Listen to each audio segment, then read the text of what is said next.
Hello and welcome to Vanguard Live. My name is Damlola Shaki. The 2023 off-cycle election is taking place today. Let's call in our guest who will be joining us to just talk a little about what is currently going on in the States and during this 2023 off-cycle election. That's Mr. Gbenro Olajigbe. Hello, Mr. Gbenro. It's a pleasure being with you. Yes, thank you for joining us. The 2023 off-cycle election, the voters, the citizens of the states are already at their polling units trying to elect their governors. So what do you think about the process so far? Well, I'm afraid of a lot of things due to recent experience, particularly the declaration at the Supreme Court that INEC can choose the process he likes, that INEC is not bound by a specific process he decides to take in terms of giving guidelines for election, in terms of setting the process to follow during an election. So everything is beclouded. Nigerian, as it stands today, that can specifically state that if this thing is not done, the ends will be wrong or the ends will be right. So everything now, I think INEC has been so empowered to the extent they can decide to determine the process and jettison the process as it likes. So that is where we are in the country. But my candid opinion is that once INEC has set the guidelines, I think that our electoral law should look at that. Once INEC has set a guideline for conduct of election, such rules, such guideline should automatically become the rule guiding the election. Not that INEC will say that I will do this today, and if it doesn't do it, eventually the Supreme Court or any other court will tell you that INEC has the right to do whatever it likes with the process. So I don't know what the process is, what will be the right process for INEC this time around. But I hope that they will realize the importance of election, whether it is off-cycle or the dominant election. What we need to do is that once the rules and regulation is set by INEC should stick at all costs by that rules and regulation. Not that you say we are going to do this today and you don't do it, or failure comes and you don't own up to the responsibility. It becomes difficult to hold people accountable when we can't rely or depend on their rules and regulation to conduct election. And it's scandalous too when you have a system that make our judicial system to back such autonomous power of INEC being omnipotent during election, that it will set up rules and regulation and jettison those rules with impunity. I think it's not right for our country. So it make it difficult for me to say that this is the right process now or the wrong process that they are taking. But whatever they are doing, they should be nationalistic about it. They should be committed to the act of patriotism and know that election means a lot to Nigeria in terms of governance, especially a country like us that have been depreciated for a long time and is in a great yearning for good governance. So that is what I will say about the process. So beyond that, you can say anything you like about it now. But if the process is validated, even if they don't follow the process they are set and is validated by the court, there's nothing we can do as citizens. Okay. So we are almost impotent in terms of what our election process should be, as far as the recent court rulings have declared. On Friday night, INEC staffs that were going to the Riverine area in Bayelsa State were attacked by gunmen, and they collected the results sheet and some other electoral material that they were, taking, to the local government. So, what do you think about the mode of transportation? Don't you think we should have gone past these, transporting electoral material through votes?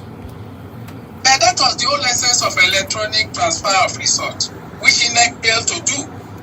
That would have reduced the risk of this type of attack. Endangering people's lives unnecessarily is uncalled for in this 24th century.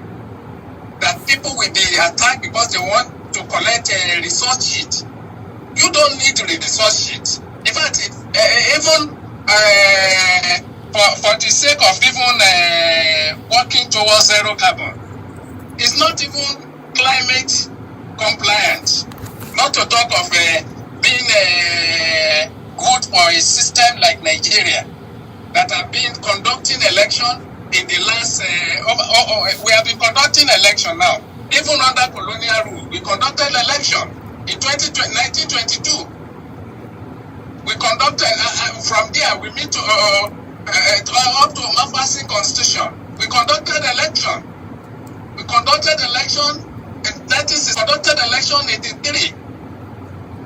Up till now, we have not gotten it right. It's very, very shameful, and of course, it's scandalous too that we have a country that failed deliberately to do things right. Assuming we will have inched higher than where we were before if INEC had sticked to electronic transfer of results the other time. But because of his internal failure, everybody was blackmailed. So this type of attack will continue to occur, and that is what the politicians want. They want to win election without even, they don't want election, but they just want to be in power. So hook or crook. And what are the drivers of this desperation? The drivers is that politics has become the most rewarding business in Nigeria today. So people dip hands into public resources without being held accountable for that, and the people see that they want to get there themselves at all costs, and in that process they sponsor talk. And to make the matter worse, when you go digital, when you go electronic, it might not remove all the risk, but it's bound to reduce the risk, particularly the risk of those who have the responsibility of taking materials from one place to the other. Considering what happened, Mr. Gbenro, considering what happened during the presidential election, some people lost hope in that Beavers and IREV. But of course, INEC officials also said they were still going to upload results on IREV. And later on, we started hearing people saying that INEC withdrew password from there, though the INEC have denied that reports. Well, all these things are medicine after death. When you are committed to doing things, you must put in place all the resources that will complement that your vow to do specific thing, to carry out a particular action. There are resources you need, material resources, human resources, resources like whether even logistic and everything must be put in place. And we can't continue to speak or talk on the same thing every electoral cycle. Every cycle of election, we have the same problem, and we pardon INEC. INEC come back, perform worse than it did even before, and we continue to move on as a nation. Who does that? If INEC want to start using transfer result by electronic, do you know how much Nigeria billions of naira and dollars that we voted for IREV for everything, so that they could ensure this electronic transfer of result? It's not mere electronic transfer of result. That's one of the way of reducing corruption, the risk of corruption in electoral system, risk of rigging, risk of violence. All those things are complete package when you use electronic transfer of result. Let's talk about security. So many people were worried that that the fear of violence will be result to low voter turnout. But Police Service Commission, that's a PSC, they mobilized monitoring team to monitor police officers that were drafted to the 3 states. And they actually released phone numbers that people can call. So do you think this process will work? Do you think it will help with the election? Well, let me start by saying that no country use the number of police we need during election. Electronic system, I've taken that off. Imagine a situation where you just have to walk to a place and press something. Who is going to? You don't need it. You need to transfer your result to get the work done. So what we have done is to complicate issues. And make our security environment very hostile.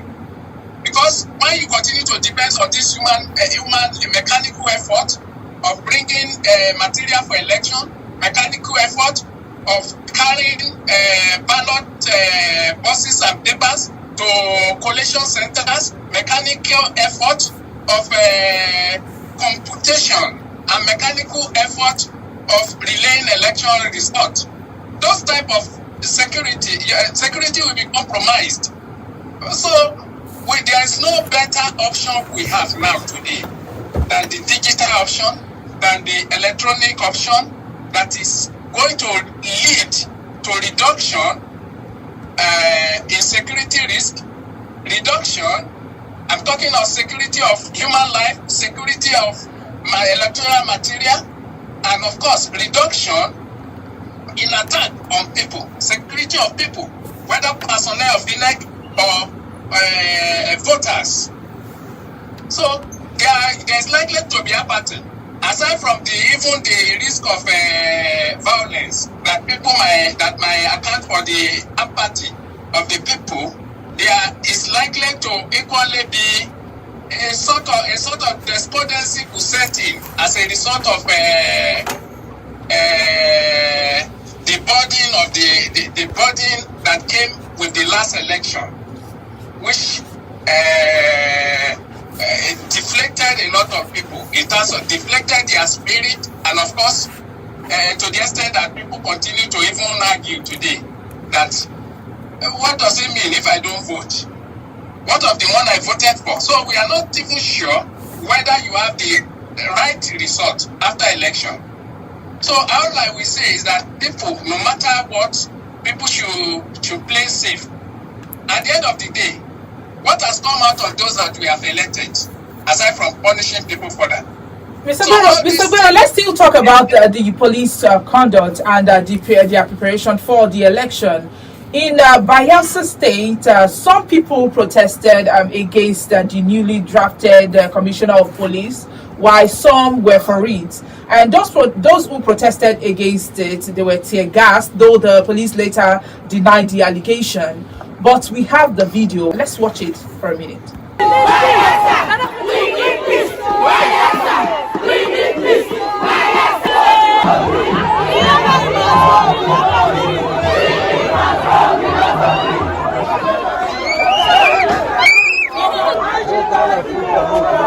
Want to come and find the answer. This one, the Bayelsa State. Oh, you're on this side. We need peace. We need peace in this Bayelsa. We need peace. We need peace.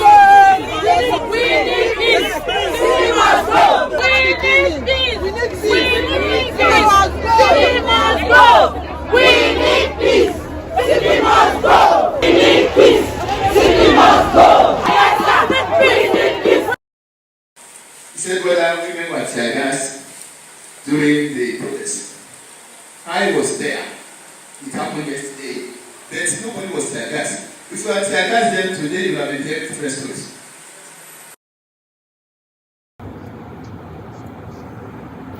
Now, despite the fact that there's a video evidence, the police denied it, that they did not tear gas those protesting. Now, already, there are cases of thugs attacking voting units also and cutting away materials in Bayelsa and Kogi states right now. The numbers that were provided, though they are showing on the screen, do you think this is working at all? Well, it's not even about the number, it's about the character of the people. You have people, politicians, even among the contestants that are instigating violence. That is just the issue. It doesn't matter the number of police or the number of army you bring to these people. They don't care. They are desperate to be in power, to win election. And it doesn't matter how many people get killed. Electoral violence will continue as long as we continue to have politics as the biggest business in Nigeria. This is not what you see everywhere. Election is to be taken. During an election, people just walk in. It's just like holiday, just like a day of picnic. People will not be afraid of anything. But here, because of it determines the function of the concession, it determines the fixated view of what power should be used for. That is to accumulate resources wrongly, unjustly, and corruptly. So those are the motivations that are instigating violence in Nigeria during election. And it's going to continue as long as you can look at the number of poor people in Nigeria today. The number of poor people, you go there and begin to draw from that pool. Perpetrators of this violence we are talking of.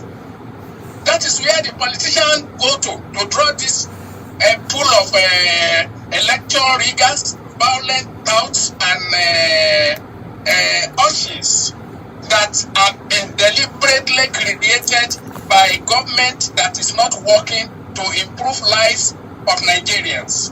So many Nigerian young people now are employed. They are engaged in drugs. They have lost hope in the system, and they are getting enlisted into the criminal cycle. So there are forms of type of subculture that is even inimical to the society they represent. If you like, deploy billions of soldiers. Even most of them still get compromised. Some of these security agents equally work for governors, particularly incumbent governors. We have seen the report of that even before election. And the violence continue during election. So, and the police but deny that they tear gas people, that is their trademark. Even if you catch a police doing something, it will be denied. But it's not good for their image.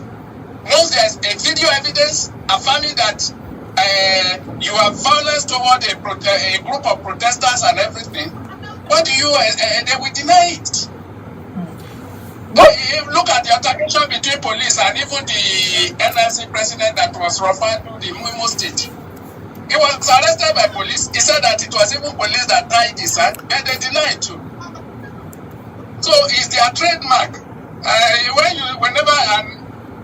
The trademark, beyond that, after their performance, like Fela used to put it, is you have a trademark of sorrow, tears, and blood that litter the street where they fight. But you have unknown soldiers in this country, and you have unknown police. So it is let's quickly touch on this one. Our time today, tomorrow they will deny again. Our time is fast spent. Let's talk on this one, and that's the drafting of personnel, school teachers and NYSC members, and also using NURTW members, which are, of course, we know they are controlled by the states. What do you think about drafting these people? Shouldn't we have moved past that one, especially with what happened during the presidential election? Are we not going back? What do you need NURT for if you are doing electronic transfer of this sort? Not even electronic voting. If you are doing electronic, what do you need them for? So as long as those in power don't want things to work, they won't work. That is just it. You have countries lesser than Nigeria in terms of capacity, in terms of this thing, that have embraced electronic voting.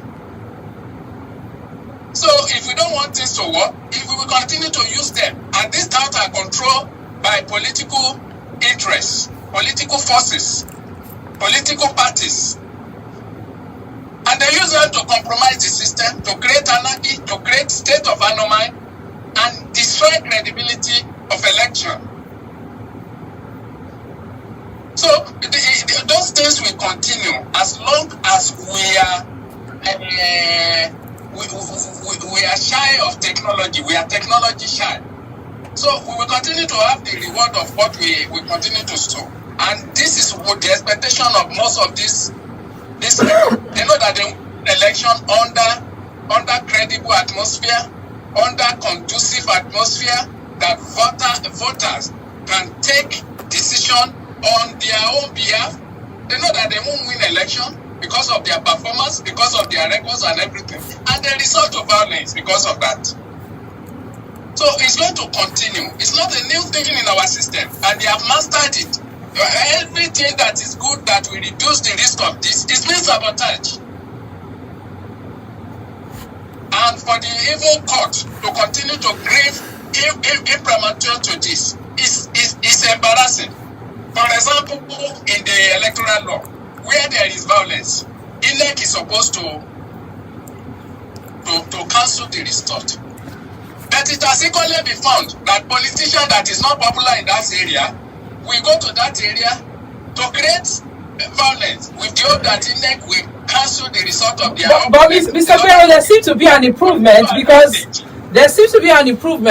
in Kogi, soldiers are stopping policemen escorting politicians. Since when? Who is confirming that? Who is obeying that? You don't need to escort politicians before you commit atrocities. Do they pay them openly? Do they recruit them for violence openly? It's secretly done. So nobody will, you will not even see the hands of the politician that, you will see a lot of money that will fly around today. Have you ever arrested those who are giving those money out? I'm talking of those who are sponsoring them, not those sharing the money. The best they have done is who is distributing 2,000 naira. But where is the 2,000, where is the source of that 2,000 naira? The one they arrested with over $400,000 in Port Harcourt during the general election. Have you had anything since that time? In terms of prosecution, in terms of placing sanction on him through our judicial system? Thank you. Those are issues. Those are issues.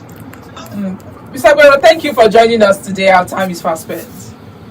It's a pleasure being with you.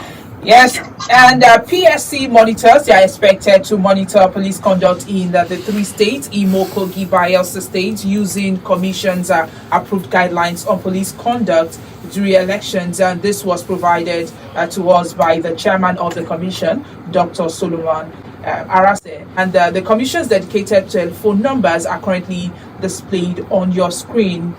In Kogi State, we have the East Senatorial District, someone from Central Senatorial District, and also the West Senatorial District is also being represented by someone, while in Imo State, the North Senatorial District, East Senatorial District, and the West Senatorial District phone numbers are showing on your screen.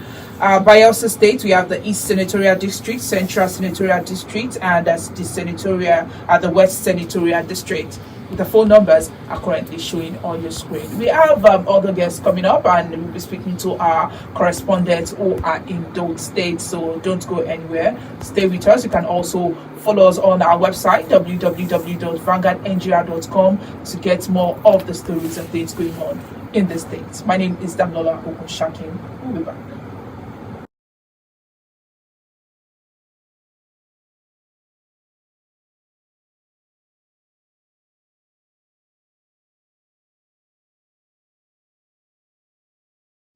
What do you have? Means we have not started anything on the beavers. I want to show you so that you know what we are doing here.